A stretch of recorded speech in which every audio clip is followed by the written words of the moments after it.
प्यारे बच्चों, सुप्रभात। आज व्याकरण के अंतर्गत हम अर्थ के आधार पर वाक्य भेद की चर्चा करेंगे, जिसके 8 भेद हैं। वाक्य भाषा जो हम बोलते हैं, जो आपस में बातें करते हैं, इसका उद्देश्य यह है कि अपने मन के भावों को दूसरे तक पहुंचाना, यानी कि संप्रेषणीयता भाषा का गुण है। संप्रेषणीयता यानी संप्रेषण, यानी इंग्लिश में बोलते हैं कम्युनिकेशन, कम्युनिकेट करना, और ठीक इसका हिंदी मीनिंग है संप्रेषण या संप्रेषणीयता। ठीक है ना। तो यहाँ हम एक अपनी भाषा को दूर करने के लिए, अपने मन के विचारों को एक दूसरे तक पहुंचाने के लिए, यानी कि संप्रेषणीयता का गुण हमारी भाषा में होता है।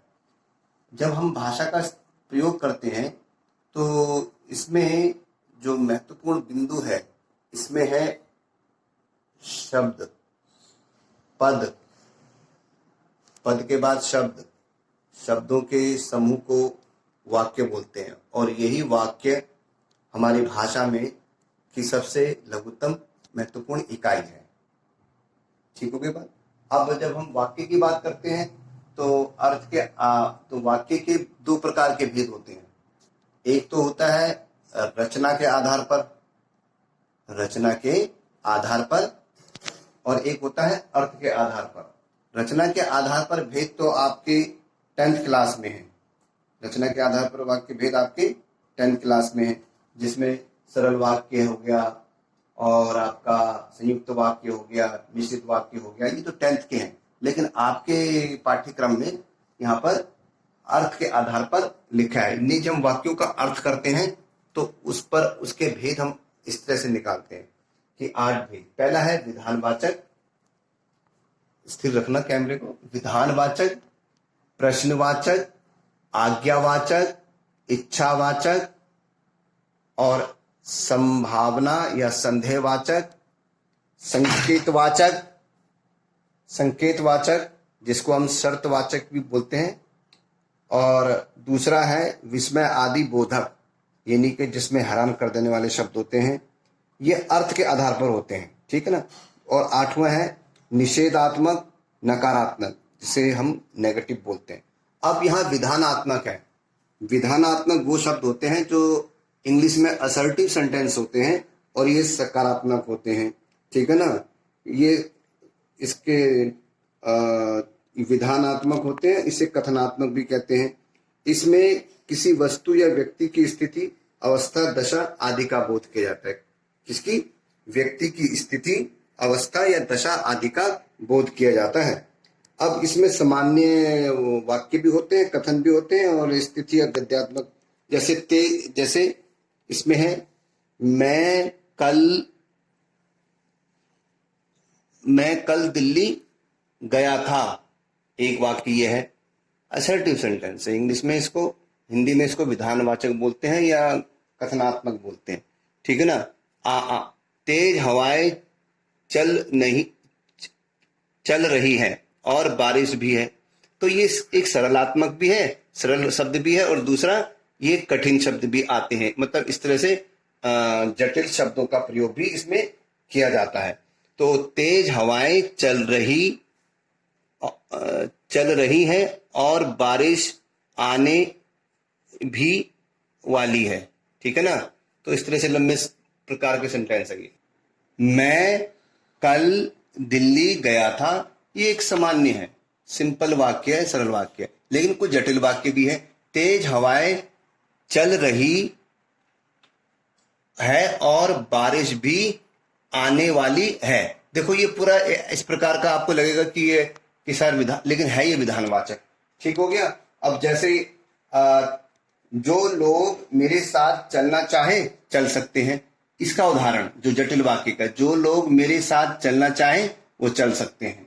दूसरा, वह मेहनती भी है और ईमानदार भी है। ये एफर्मेटिव सेंटेंस अर्थात विधानवाचक वाक्य है, जो कि कथनात्मक भी बोलते हैं, और इसको जटिल वाक्य के अंतर्गत आते हैं। हो गई बात। अब ऐसे ही कुछ सामान्य कथन होते हैं इसी कैटेगरी के अंदर। तेज हवा चल रही है। ठीक है ना। तेज हवाएं चल रही हैं। तो ये सिंपल हो गया। इसको बड़ा करना चाहे तो तेज हवा चल रही है और बारिश भी आने वाली है। ठीक हो गया बात समझ में? तो इस प्रकार से पहला वाचक विधानवाचक हो गया। इसके अंदर किसी वस्तु या व्यक्ति की स्थिति, अवस्था, दशा का बोध होता है। ठीक है ना? यहाँ वस्तु स्थिति का बोध भी हो रहा है। मैं कल दिल्ली जाऊंगा, किसी व्यक्ति का बोध हो रहा है। तेज हवाएं चल रही है और बारिश आने वाली है भी है। तो इस प्रकार से विधानवाचक। दूसरा प्रश्न है प्रश्नवाचक। प्रश्नवाचक के अंदर, इसके अंदर प्रश्न पूछे जाते हैं। इसमें प्रश्न पूछे जाते हैं। इसमें प्रश्न पूछे जाते हैं कि प्रश्न दो प्रकार से पूछे जाते हैं।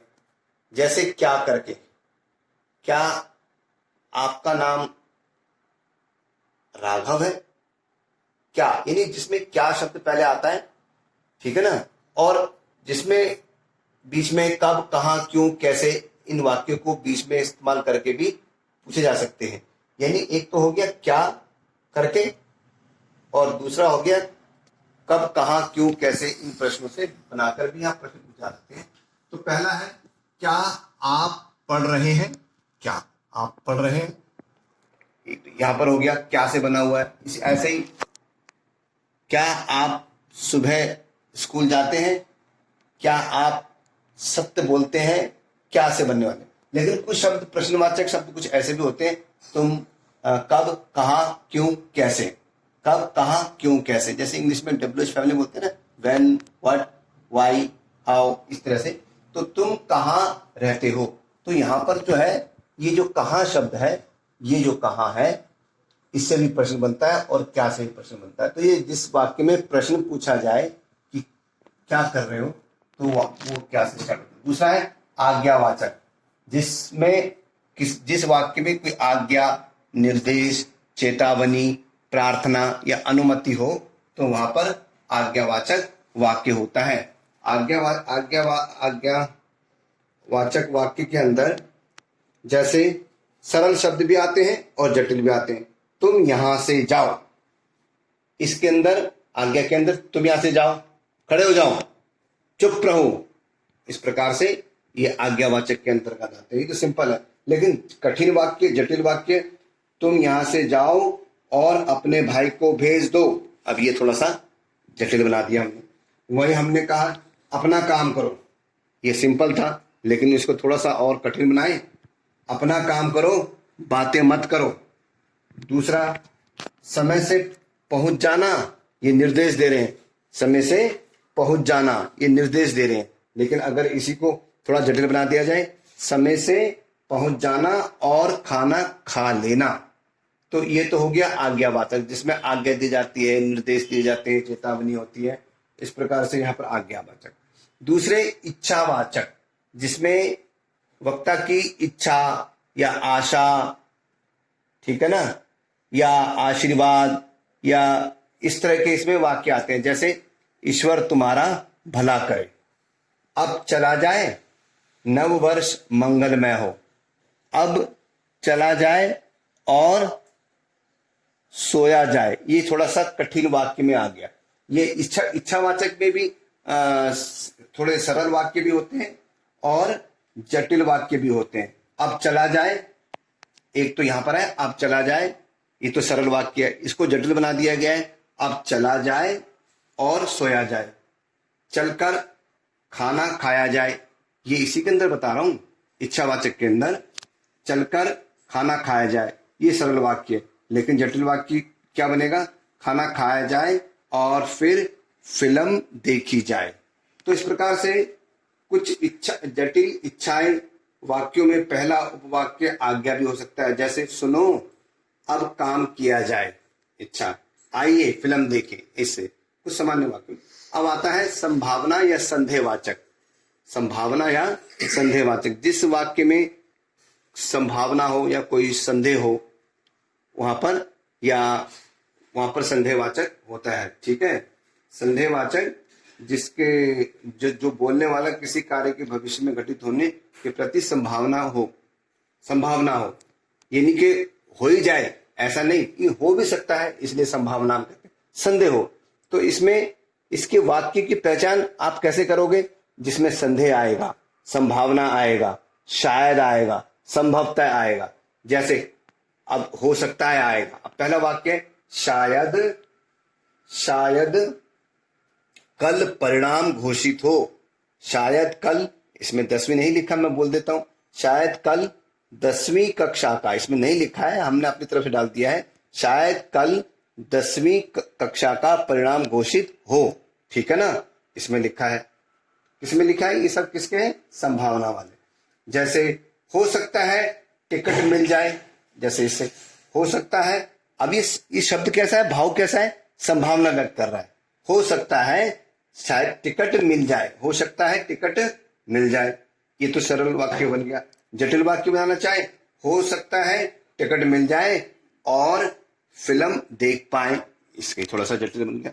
ठीक होगी बात? तो इस प्रकार से ये संभावना, यानी वो वाक्य जो वो भाषा में जो संदेह, संभावना पैदा करते हैं, और ये शब्द वो हैं जो संदेह और संभावना को व्यक्त करते हैं। जैसे संदेह, संभावना, शायद, संभवतः। संभवतः ट्रेन मिल जाए, ठीक है ना। हो सकता है ऐसा हो जाए, हो सकता है कि मेरी मुलाकात उससे हो जाए। तो ये संभवतः वाले शब्द हैं। दूसरा है संकेतवाचक, और इसको हम शर्तवाची यानी कारण वाले, जिसमें एक क्रिया, या यूं भी समझो कि एक क्रिया के बाद एक क्रिया की दूसरी क्रिया पर आश्रित होती है, निर्भर होती है। या यूं भी कहो, कर्ता किसी शर्त का विधान करता है, यानी वो शर्त रखा है। जैसे इंग्लिश में इफ वाले सेंटेंस होते हैं ना, if you go to school तो ब्रिंग माई बुक, है ना। तो ये इफ वाले सेंटेंस, यानी कंडीशनल वाक्य जिसे इंग्लिश में बोलते हैं, कंडीशनल को यही बोलते हैं शर्तवाची, यानी हिंदी में संकेतवाची। वो कुछ भी दे सकता है आपको, आपने ध्यान रखना है। तो इसकी पहचान मैं आपको बता रहा हूं। संकेतवाचक की पहचान है, यानी कि शर्तवाची की इफ, याद रखना इंग्लिश के अंदर, if you go to school तो bring my book from library. तो यहां पर से अब ये संकेतवाचक शब्द बताने वाले शब्द कौन कौन से? यदि, तो, अगर तो, ठीक है ना। इस प्रकार से संकेतवाचक बताने वाले शब्द, यदि बारिश ना आई तो हम लोग कहीं घूमने जाएंगे। यदि बारिश नहीं आई तो हम लोग, ये तो का इस्तेमाल इससे हो गया। यदि बारिश नहीं आई तो हम लोग कहीं घूमने जाएंगे। अगर नौकरी मिल जाती है तो बहन की शादी कर देता। अगर नौकरी मिल जाती तो बहन की शादी कर देता। अगर मेरे को बस मिल जाती तो मैं समय पर दफ्तर पहुंच जाता। तो इस प्रकार के वाक्य हैं, ये संकेतवाचक। आपको ध्यान रखना है कि संकेतवाचक वाक्य शब्द कौन से होते हैं। यदि, अगर, या इंग्लिश में समझना हो तो कंडीशनल वाक्य जैसे शर्त रखी हो, अगर मेहनत करोगे तो सफल हो जाओगे, आता ना, अगर मेहनत करोगे तो सफल हो जाओगे। उसी प्रकार से यहाँ पर ये वाक्य आते हैं। दूसरा है विस्मय आदि बोधक। विस्मय का मतलब जिसमें भावों के, ये जो वाक्य है ये भावों से संबंध है। इसमें बोलने वाला अक्सर आश्चर्य, विस्मय, घृणा, शोक, हर्ष, प्रेम, शोक, इन भावों को व्यक्त करने के लिए वक्ता के मुंह से क्या निकलता है? अरे, उफ, हाय, धत का प्रयोग करता है। तो इनका प्रयोग, अरे, उफ, हाय, धत का प्रयोग वो इनके साथ करता है, आश्चर्य के साथ। जैसे, अरे तुम कब आए? वाह, तुमने तो कमाल ही कर दिया। वाह, तुमने तो कमाल ही कर दिया। अब ये वाह शब्द जो आया है यहाँ पर, वाह, वो आश्चर्य के लिए आया।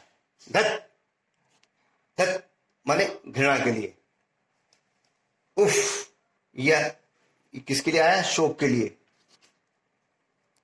हाय, ये भी शोक, हाय शोक के लिए आया। तो इस प्रकार से उफ, कितनी भयंकर गर्मी है आज।